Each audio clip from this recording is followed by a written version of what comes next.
Hello everyone and welcome back to the channel.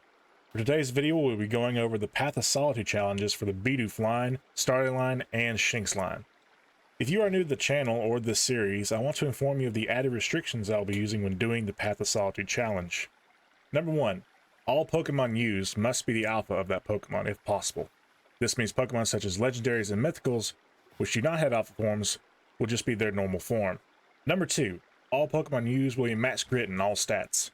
This means a level 10 grit in HP, attack, defense, and so on.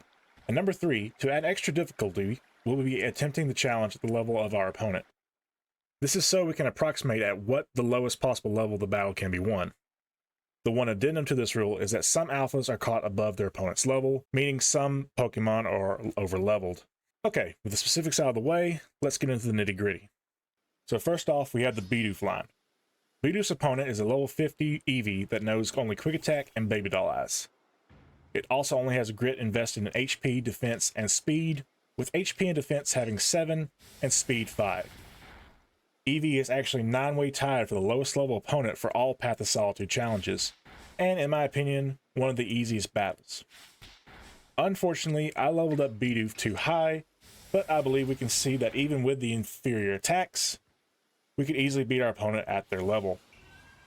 Based on what I've seen, I think we can make this battle consistent even at level 45, or perhaps even 40 if we get good damage rolls.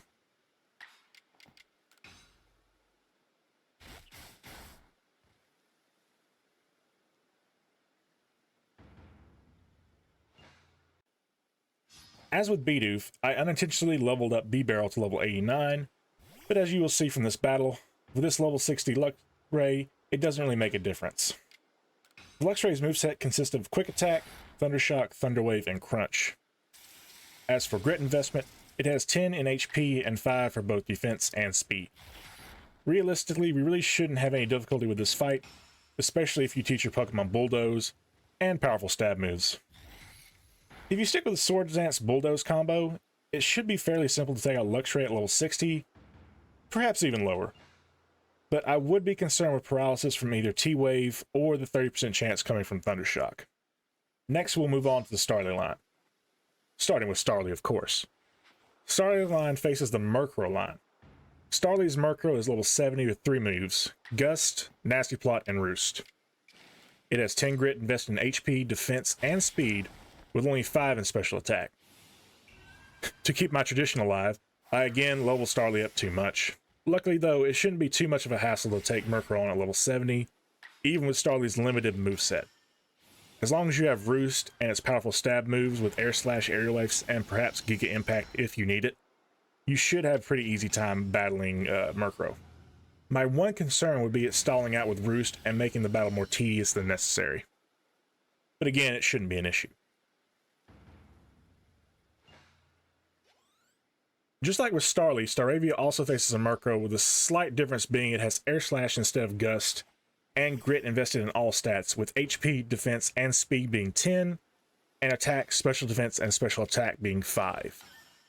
Again, I must apologize that I have leveled up past my opponent again, but again, it does not seem to affect the battle too much in my opinion. By using Agile Style Air Slash and getting enough damage to make Murkrow Roost, you can easily just beat it down. Just beware of it stalling out with Roost. Like with Starly, Staravia doesn't have many options with a move tutor, but you shouldn't have any problems if you're at least level 70.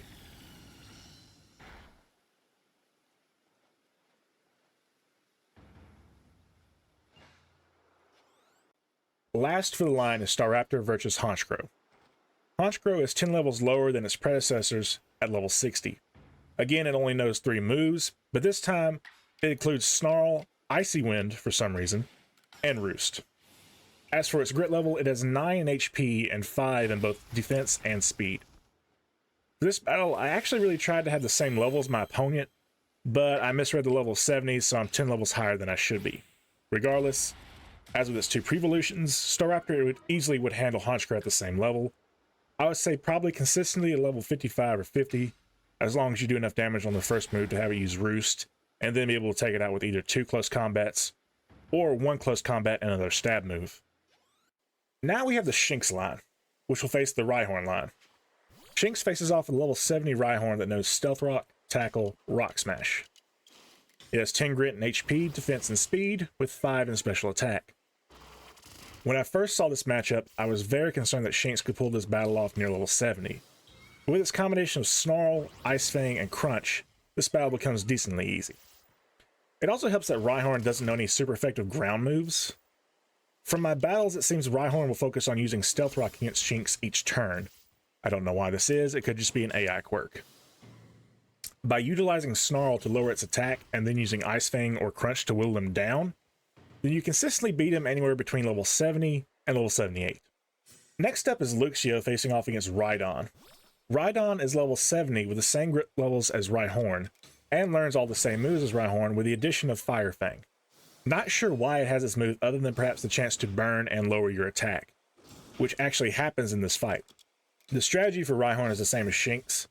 Lower his attack with Snarl and whittle him down with either Ice Fang or Crunch. From my experience, Ice Fang is the better of the two options as it's both super effective and has a chance to cause Frostbite. Unfortunately, I was unable to get this to happen until the end of the fight, so it didn't really affect the outcome too much. You could probably do this battle at level 70, but for consistency, I would recommend anything between level 75 to level 80. Lastly, we have Luxray versus level 60 Rhyperior. Now, this Pokemon construction equipment has 4 moves: Ice Fang, ironic, Tackle, Rock Smash, and Fire Fang. For Grit, unlike its pre-evolution, it has 5 less defense and speed, but still has 10 in HP. Depending on your luck, you could easily handle Rhyperior at level 60. It just really depends on whether you are able to status your opponent and if it statuses you. Ideally, you want to Snarl to lower the attack on the first move, and then inflict Frostbite with Ice Fang right away while avoiding getting burnt or frostbite yourself. In this battle, I was unable to get the status off and immediately got frostbite myself. While not ideal, Frostbite is preferable to burn, as it won't lower the damage of my Ice Fang. Based on my battles against Rhyperior, I would say that level 60 is doable with good luck, but real consistency starts between level 65 and level 70. And becomes pretty easy past level 70. And that is it. Thank you for watching, and I hope you were all able to take something away from this video for your own Path of Solitude battles. If you want, let me know your experience with each line's battle in the comments, and let me know which future battles you think will be the hardest based on my rule set. If you would like to watch some of these live, come check out my Twitch, where I'm still working on completing this challenge. I live stream almost every day of the week starting at 7 p.m. Central Standard Time, and please be sure to check out other videos on the channel concerning the Path of Solitude, or other videos as they might come out. I hope you all have a good day, and peace.